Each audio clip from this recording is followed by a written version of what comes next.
Bueno, pues buenos días, vamos a continuar con las clases. El día de hoy vamos a hablar de la física y química de la absorción de la radiación. Este será el contenido de la clase. Vamos a tratar de hablar un poco de los tipos de radiación ionizante, la descripción de la radiación electromagnética, la radiación directamente ionizante e indirectamente ionizante, la acción directa e indirecta de la radiación ionizante, así como el efecto fotoeléctrico, Compton y producción de pares. Y por último vamos a revisar algunas preguntas de Astro 2019. Y bueno, pues como parte de la historia es importante recordar al físico Wilhelm Röntgen, que él describe un nuevo tipo de rayo. Y bueno, una frase que encontré que me agradó es que él decía que los exámenes escolares en la mayoría de los casos no son una referencia para evaluar la capacidad. La verdadera prueba de aptitud para el ejercicio de una profesión viene más adelante, sin fuentes. Y bueno, como parte de la historia, él nació en un pueblo de Lenep el 27 de marzo de 1845. Aquí tenemos una foto con sus papás. Él estudió ingeniería mecánica en Zurich, terminó de estudiar en 1859 para posteriormente hacer un doctorado en física. Él fue expulsado de su colegio porque hizo un dibujo de una caricatura de su maestro, por lo cual requirió que fuera expulsado, pero afortunadamente fue introducido a otra escuela. Él en Zurich habitaba o frecuentaba varias tabernas. En una taberna él conoció a su futura prometida, que era la hija de los dueños de la taberna, y él se casó en 1872 en un pueblo llamado de Apeldoorn. Y bueno, él descubre en 1895 un nuevo tipo de rayos. Él utiliza el término de rayos X debido a que se desconocía el origen, y para él pues la X representa lo desconocido. Él en papel de fotografía ve sus huesos cómo son atravesados por esta fuente y se queda grabada la imagen. Clásicamente tenemos esta imagen donde se muestra la mano de su esposa, que se llamaba Anna Bertha Ludwig, que es la primera radiografía publicada, esto ya para enero de 1896. Por este descubrimiento él recibe el premio Nobel en 1901. Y bueno, dentro de los primeros usos en medicina fueron pues realmente inmediatos. Para el 23 de enero de 1896 se utiliza los rayos X para localizar el cuchillo de un marinero que estando ebrio se lo encajó y fue reportado en la revista Lancet. Dentro de los primeros reportes acerca de los efectos de la radiación se dio en 1901. Aquí tenemos la ilustración de Pierre Curie y Becquerel, donde ellos describen los efectos de la radiación. Esto posterior a que Becquerel dejó un contenedor de radio en una bolsa de su chaleco y él observó eritema y ulcerazón en la zona donde se portaba. Y aquí tenemos una de las primeras representaciones del uso del examen radiológico, de cómo era el estudio de los pacientes. Y aquí tenemos representado cómo se veía un estudio de una radiografía de tórax. En cuestión del tratamiento oncológico, se describe uno de los primeros usos para el tratamiento de cáncer de mama por Emil Grove en 1896, esto en Chicago. Y aquí tenemos representado otro de los primeros pacientes tratados, un paciente con nevo que recibió radiación, el antes y el después del tratamiento. Ya para 1912 vemos cómo poco a poco fue mejorando la tecnología para el estudio de pacientes con radiología. Y bueno, como parte también de la introducción, tenemos que la radiobiología es el estudio de la acción de las radiaciones ionizantes en seres vivos. La radioterapia es una modalidad de tratamiento que utiliza radiaciones ionizantes, esto para tratar pacientes con neoplasias malignas y en ocasiones también benignas. El objetivo es tratar de administrar una dosis precisa de radiación a un volumen bien determinado con la finalidad de lograr el mayor daño a este tejido, pero minimizar el daño al tejido sano.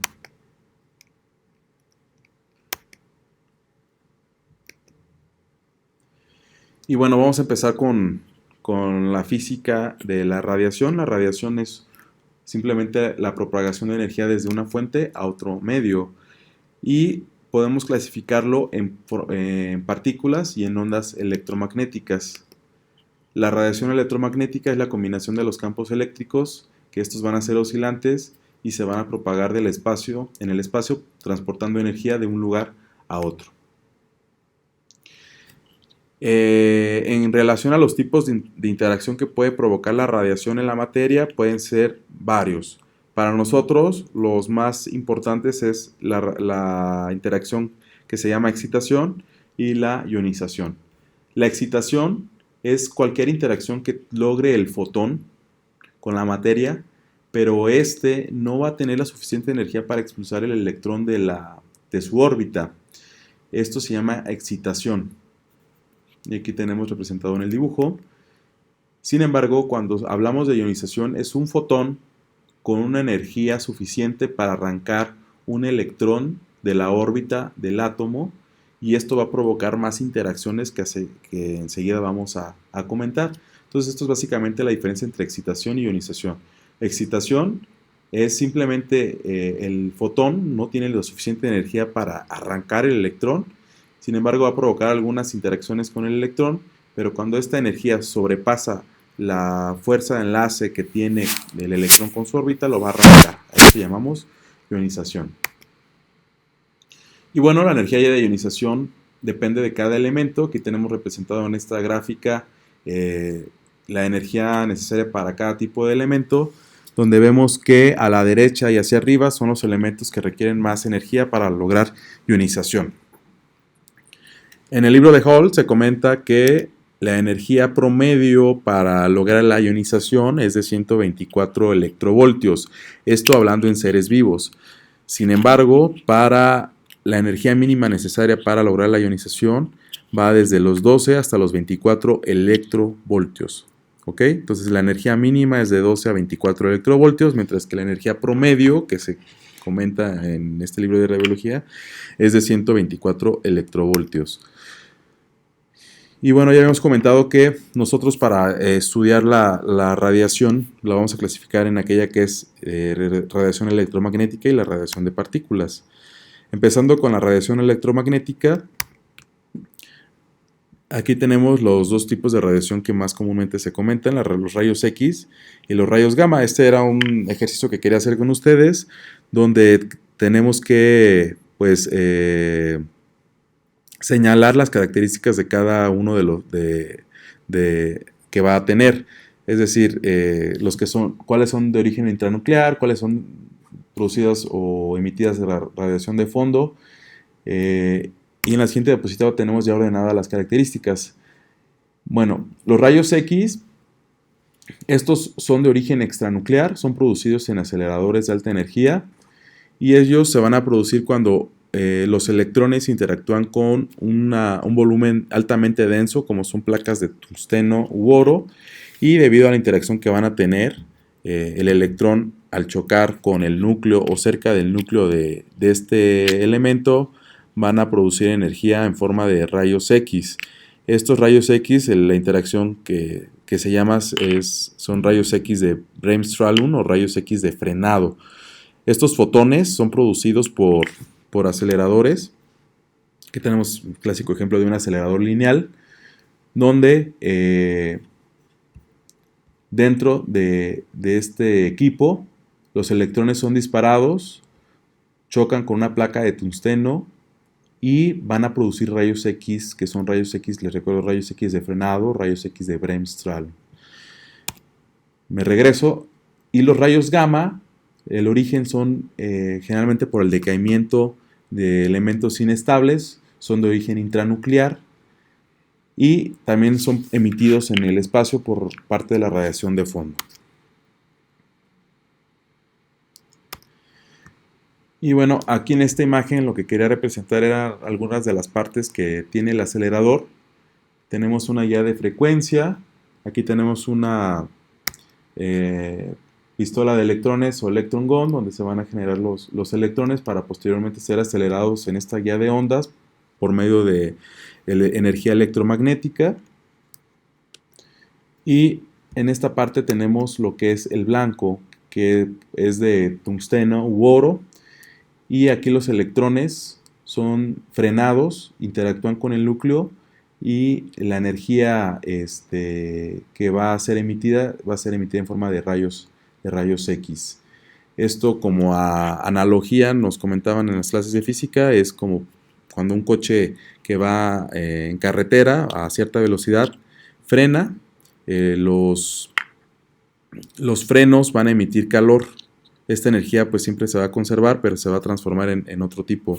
Entonces, algo como representativo para tratar de entender esto, que los electrones, la energía que llevaban los electrones se van a transformar en fotones.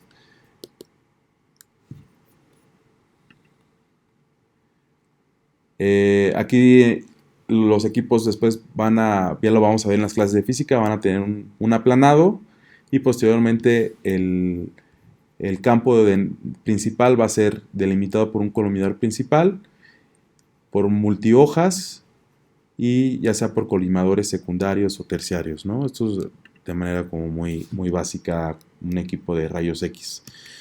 Y bueno, los rayos gamma, pues la diferencia es el origen, que son de núcleos inestables, pero las características o la interacción con la materia va a ser igual a los rayos X, por lo que para su estudio vamos a comentarlo de manera similar. Bueno, los rayos X se pueden comportar como ondas eléctricas o campos magnéticos.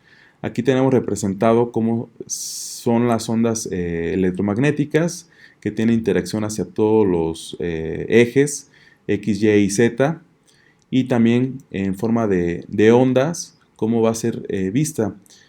Aquí tenemos en la siguiente diapositiva la representación de una onda, donde vemos que la distancia que existe entre cresta y cresta va a representar la longitud de onda, y la distancia que existe entre la cresta y el valle va a ser la altura de la onda.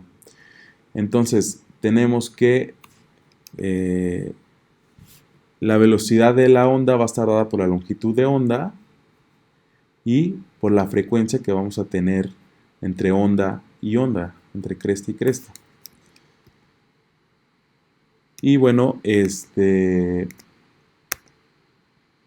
esta imagen tenemos representado el espectro de la luz, donde a la mitad tenemos lo que es la luz visible para el ser humano, y en los extremos tenemos la luz o la energía que ya no podemos percibir con nuestros ojos, pero que sí va a tener cierta importancia para el uso diario. Tenemos en el extremo izquierdo las ondas de radio. Aquí, como podemos ver, la longitud de onda es en la orden de los metros. Aquí tengo representado cuál sería la escala aproximada de la longitud de las ondas de radio, que sería alrededor de la altura de un edificio. Tenemos, si nos vamos más a la derecha, las ondas de microondas, que son de un tamaño menor. Posteriormente a las ondas infrarrojas. Y si nos vamos más hacia la derecha, la importancia que vemos es que la longitud de onda es más corta. Tenemos que ya el tamaño de estas ondas va del tamaño de una molécula, hasta que los rayos X, la longitud de onda es del tamaño de los átomos, o los rayos gamma es del tamaño de un núcleo atómico. Entonces, ¿cuál es la importancia de esto? Pues vemos que entre más nos vamos hacia el lado de los rayos X, los rayos gamma, se incrementa la frecuencia, la longitud de onda es más corta, y esto, ¿cuál es la importancia para nosotros? Pues que va a incrementar la energía del fotón, por lo que va a ser más probable que se llegue a cabo un proceso de excitación en la materia. ¿Ok? Y en cuestión de la radiación particulada, el elemento que más utilizamos aquí en radioterapia es el electrón. Aquí tenemos representado un átomo, el núcleo, contenido un protón y un neutrón, y en las órbitas los electrones. Recordar que es de carga negativa, Estos, por tener una carga, pueden ser acelerados en un equipo LINAC y bueno, los utilizamos como tratamiento en el cáncer. Aquí la diferencia o cómo se producen los electrones es, recordando en las diapositivas previas, tenemos esta imagen donde van los electrones acelerados y la única diferencia para que el paciente reciba electrones es que este blanco de tungsteno se desplaza, por lo que va a salir los electrones, y como es un haz muy fino, se va a utilizar una lámina dispersadora o esparcidora de los electrones para que el campo sea más grande. Pero esa es la única diferencia, que el blanco se mueve para no producir fotones y los electrones continúen su paso.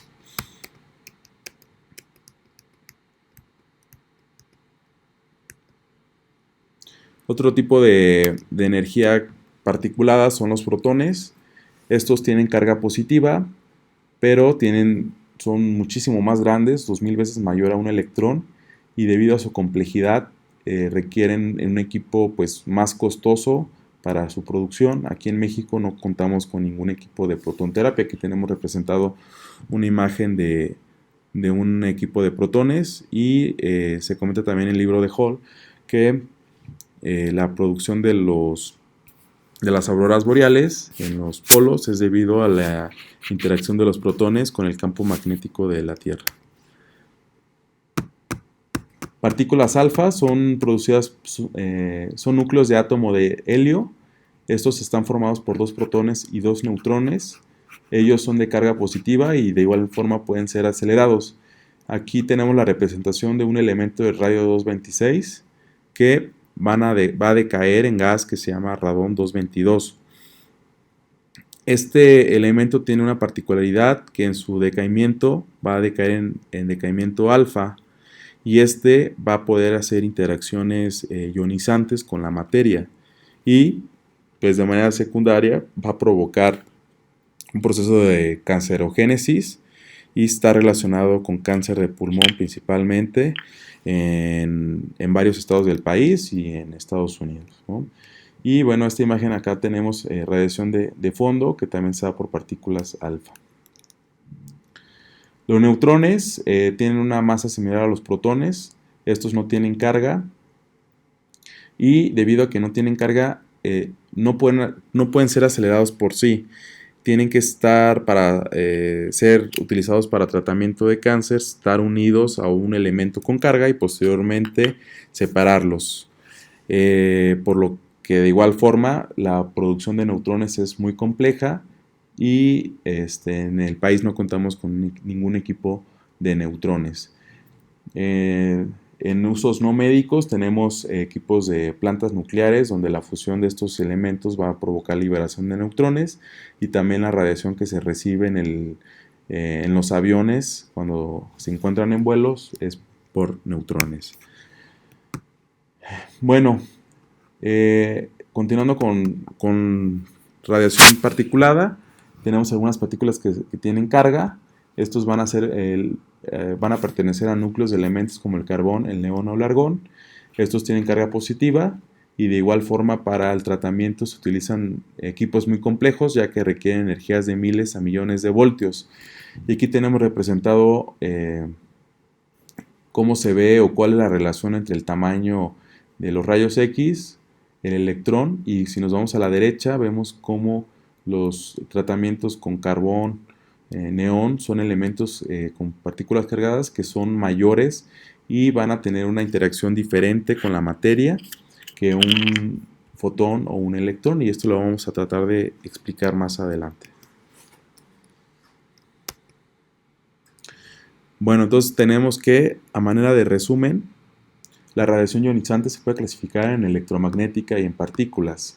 La radiación electromagnética la podemos dividir en rayos X y rayos gamma.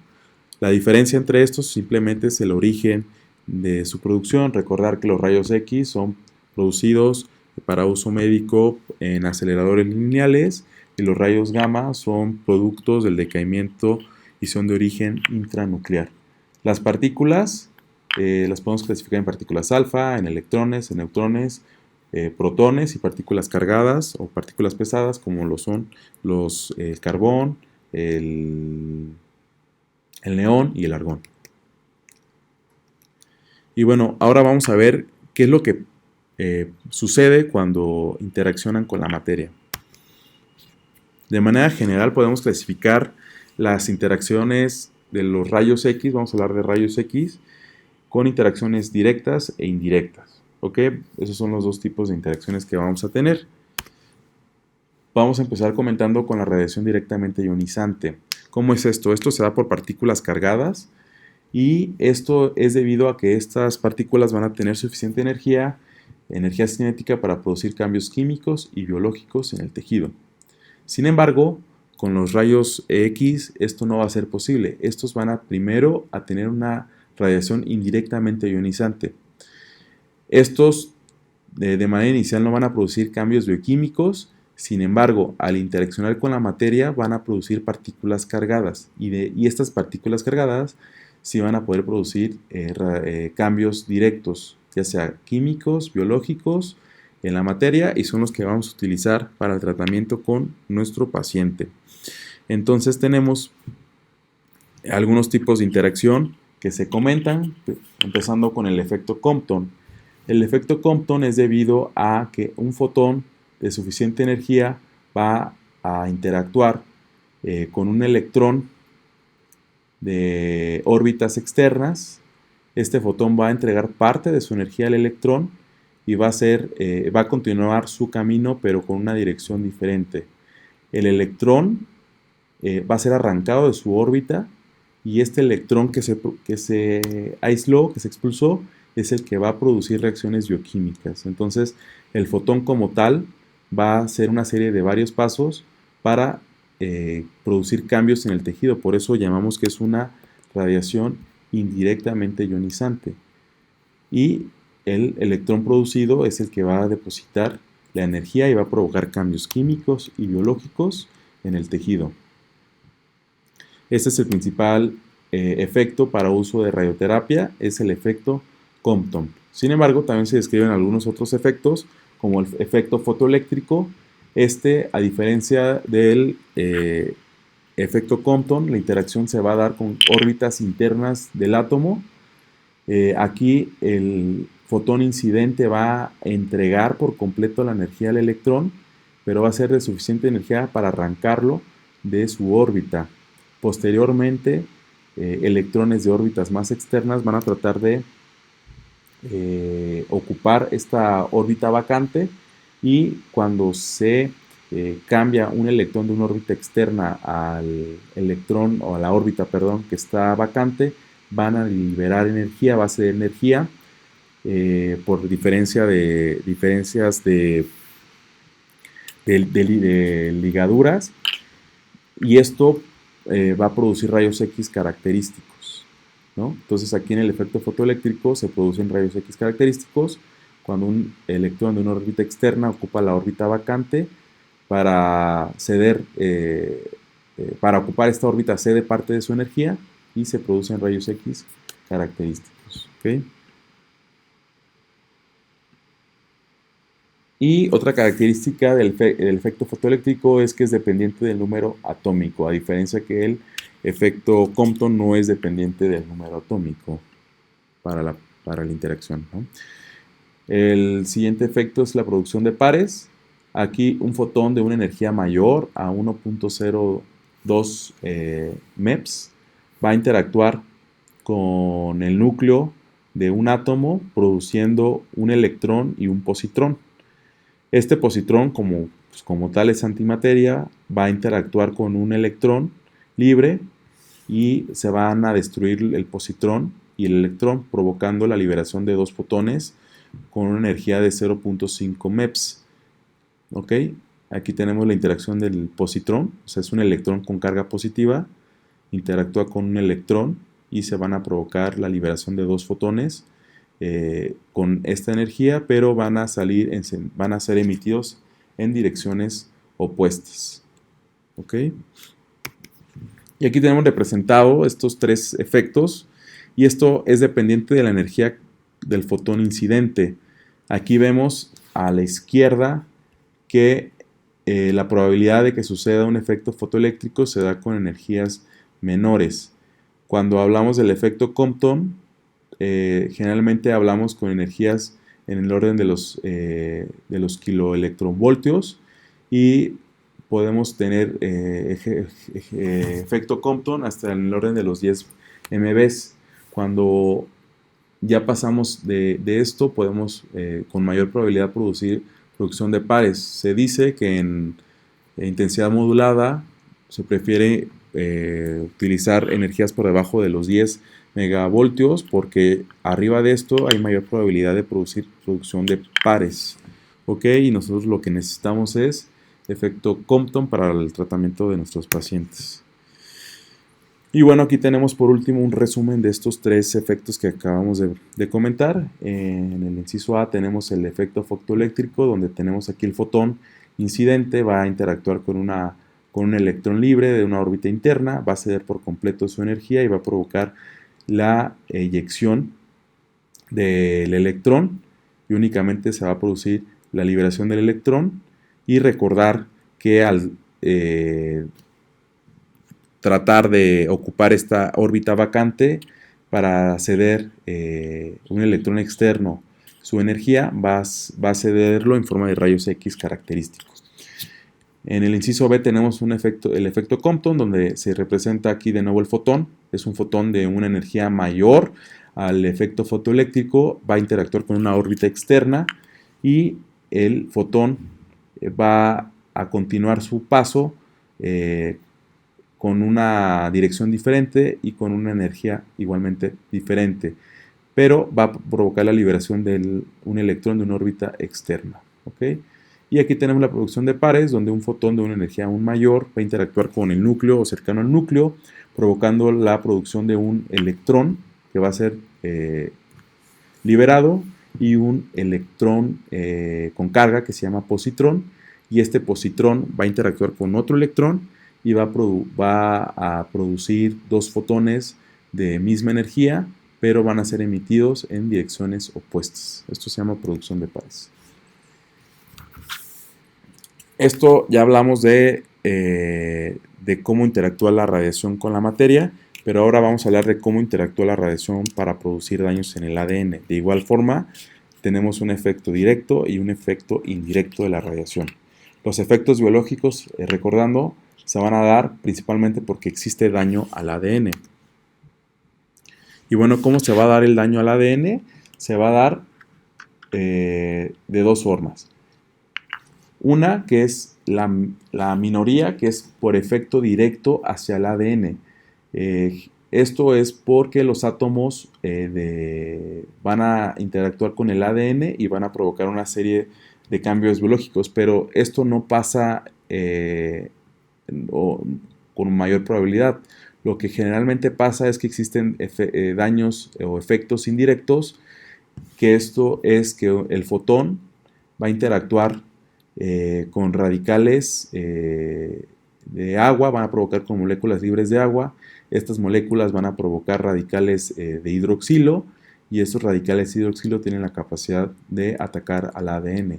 Esto sucede principalmente con las moléculas de agua y sucede en el 80%, o el 80% está dado por moléculas de agua, y el efecto que predomina con fotones es un efecto indirecto de daño al ADN. En partículas cargadas o en partículas o radiación particulada, el efecto por radiación directa es mayor. Entonces aquí lo que vamos a hablar es con efecto indirecto, porque la mayoría de las veces utilizamos fotones. Y bueno, en relación al efecto indirecto, ya vimos que va a interaccionar con moléculas de agua. Una molécula de agua libre que interacciona con un fotón va a liberar un ion, que este ion es eléctricamente cargado. Sin embargo, la vida media es muy corta, de 10 a la menos 10 segundos, y este electrón libre o ion va a interactuar con otra molécula de agua para formar un radical hidroxilo, que este es el que tiene la capacidad de interaccionar con el ADN. Este otro elemento de momento no nos interesa. Aquí nos vamos a enfocar con el radical hidroxilo, que es el que tiene la mayor cantidad de daños al ADN. Se estima que 2/3 de los daños al ADN por rayos X son causados por radicales hidroxilos. Entonces, primero se produce un ion que es eléctricamente cargado, y este ion eléctricamente cargado, que tiene una vida corta de 10 a la menos 10 segundos, interacciona con una molécula de agua para formar un radical hidroxilo, que este es el que como tal va a tener efectos en el ADN. Y aquí tenemos como un resumen de lo que sucede. Tenemos los rayos X que interaccionan con la materia, van a producir electrones. Los electrones van a interaccionar principalmente con moléculas de agua. Se va a liberar iones radicales. Estos iones radicales van a interaccionar con otras moléculas de agua, provocando la liberación de radicales libres. El principal radical en el tratamiento de radioterapia que tiene probabilidad de provocar daños al ADN es el radical hidroxilo. Estos van a tener cambios químicos y efectos biológicos en la materia. ¿Okay? Las ionizaciones iniciales tienen un tiempo estimado de 10 a la menos 15 segundos. La vida media de los electrones eyectados es muy corta, de 10 a la menos 10 segundos. El radical hidroxilo a su vez tiene una vida media más corta, de 10 a la menos 9 segundos. Y el periodo entre ruptura de enlaces químicos y la expresión de los efectos biológicos, este es muy variable, puede ser desde horas, días, meses, años o generaciones. Y esto es dependiente de que si existen algunos cambios mutacionales en las células germinales, estos efectos pueden ser incluso heredables y pasar a múltiples generaciones. Ok, como tal, estas son las bases de la física y química de la radiación. Y a continuación tenemos algunas preguntas de Astro. La primera pregunta dice: ¿cuál de las siguientes oraciones en relación a la interacción de los fotones con la materia es correcta? Y bueno, aquí tenemos 5 opciones. Les dejo un tiempo para que las lean y traten de contestar la respuesta que ustedes crean correcta.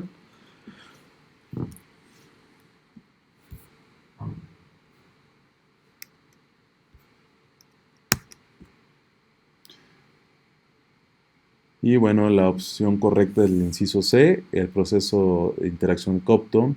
La energía del fotón que interactuó es menor al fotón incidente, ¿no? Ya lo habíamos comentado. La siguiente pregunta es: ¿cuál de los siguientes productos de radiolisis del agua es responsable del daño molecular causado por la radiación ionizante indirecta?